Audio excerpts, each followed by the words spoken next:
Pergunta: por que será que a mulher autista se sente tão cansada ou exausta mesmo?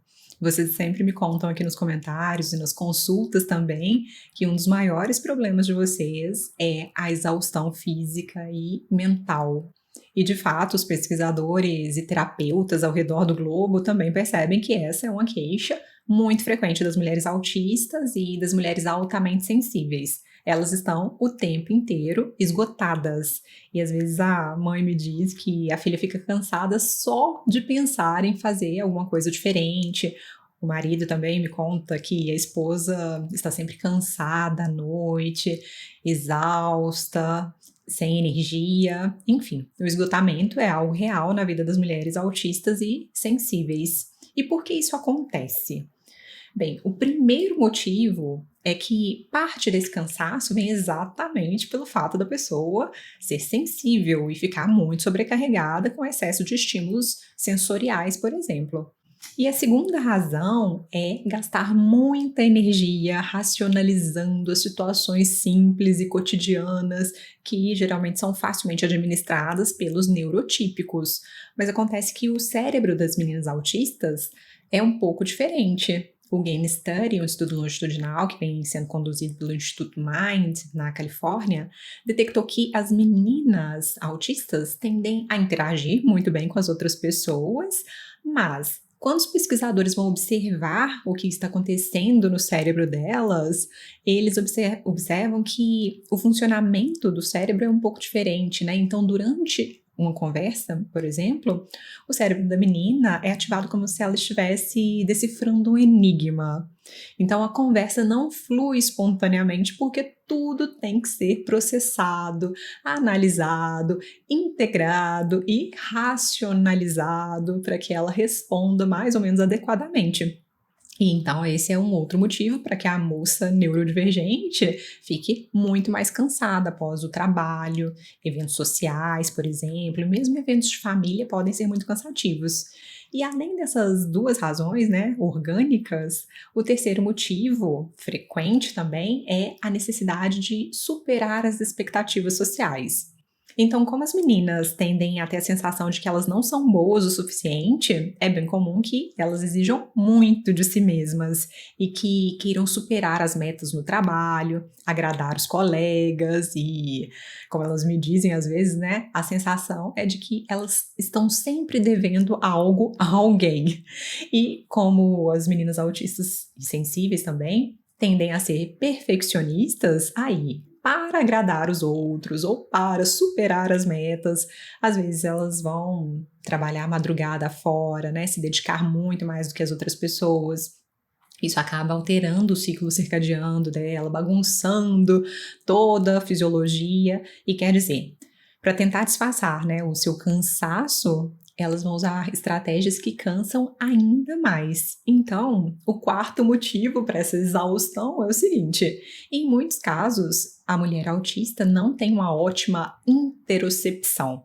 Quer dizer, a pessoa com baixa interocepção tem dificuldade para perceber e para nomear o que ela sente no próprio corpo. A minha mãe conta, por exemplo, que quando eu era pequena, eu tinha uma dor eterna na barriga. E aí ela me perguntava se era dor de barriga, vontade de ir ao banheiro, ou dor na barriga, algo que pudesse ser muscular, algo que tivesse outro motivo. Mas é comum que a criança não saiba diferenciar essas dores mesmo. Eu não sabia. Mas com o tempo a gente vai aprendendo, né, a falar sobre o que a gente sente. E o impacto para quem não tem palavras para dizer ou para reconhecer o que se passa no seu interior é que essa pessoa simplesmente não vai atender as mensagens que o corpo dela está mandando sobre a sua saúde. Porque a dor ou qualquer outra manifestação física são os sinais, né, que nós temos para saber o que nos faz bem ou o que nos faz mal e principalmente o que nós precisamos fazer para preservar a nossa saúde. Então, no caso da autista, ela pode não conseguir identificar bem esses sinais do estresse à medida que eles vão aparecendo. E aí ela só se dá conta quando já é tarde demais e ela está exaurida. Às vezes quando ela está com taquicardia, boca seca, pressão alta, dor de barriga, somatizações, tontura, ou seja, quando ela já passou muito dos seus limites. e já está quase entrando em pânico, né? E às vezes isso acontece durante uma simples prova de escola. E por outro lado, no caso de uma pessoa mais consciente do seu interior e mais treinada para observar o que acontece no seu corpo, ela vai notar essas alterações físicas em uma fase muito mais inicial e aí ela vai poder usar estratégias para se acalmar.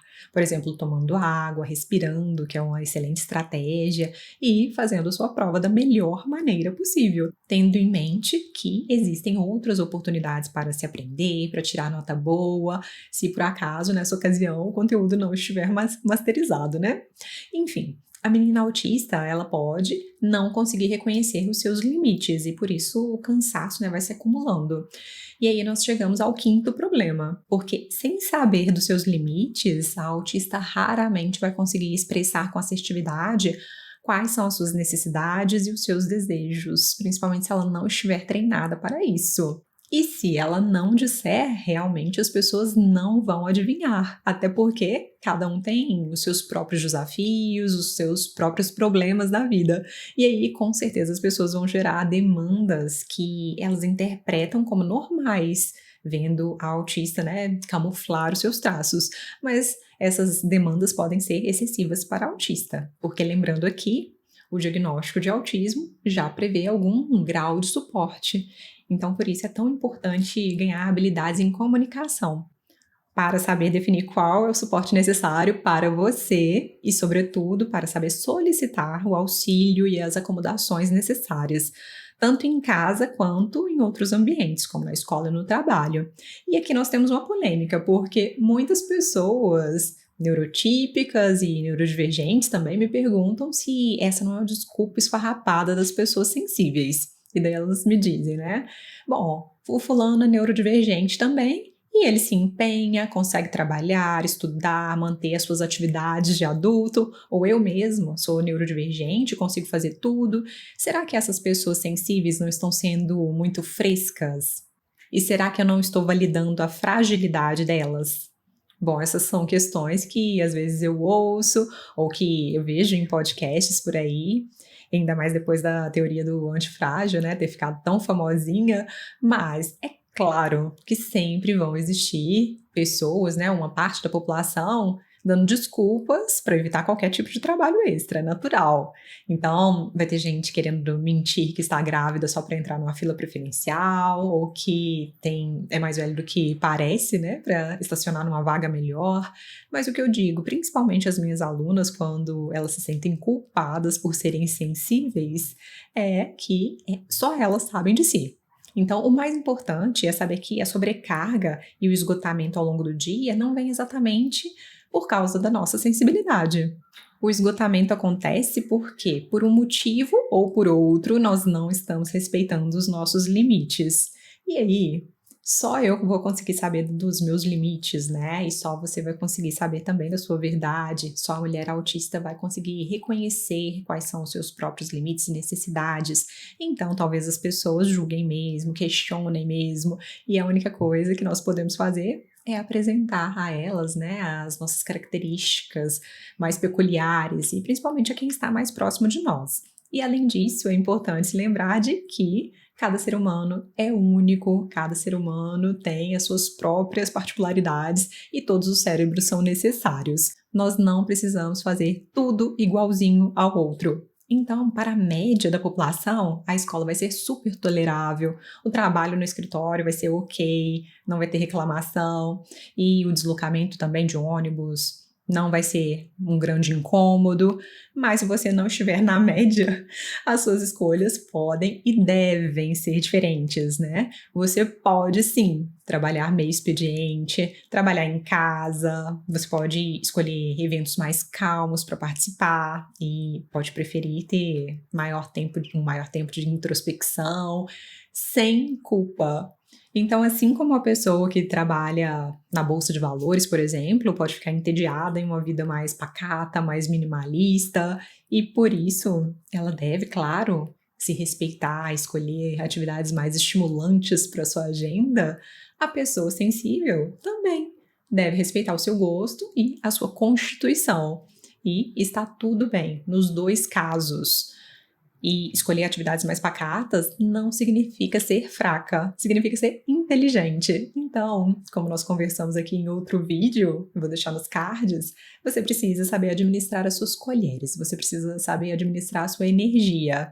Então, por favor, aprenda a cultivar mais resiliência para os desafios que fizerem sentido para você. E bem, agora chegou a hora de você me dizer se você está administrando direitinho a sua energia, se está se respeitando, ou se infelizmente você está cansada, esgotada. Mas depois eu vou compartilhar aqui com vocês uma estratégia excelente para ganhar mais consciência e aprender a usar de forma inteligente os preciosos minutos da sua vida. Então, grande abraço e até breve. Tchau, tchau!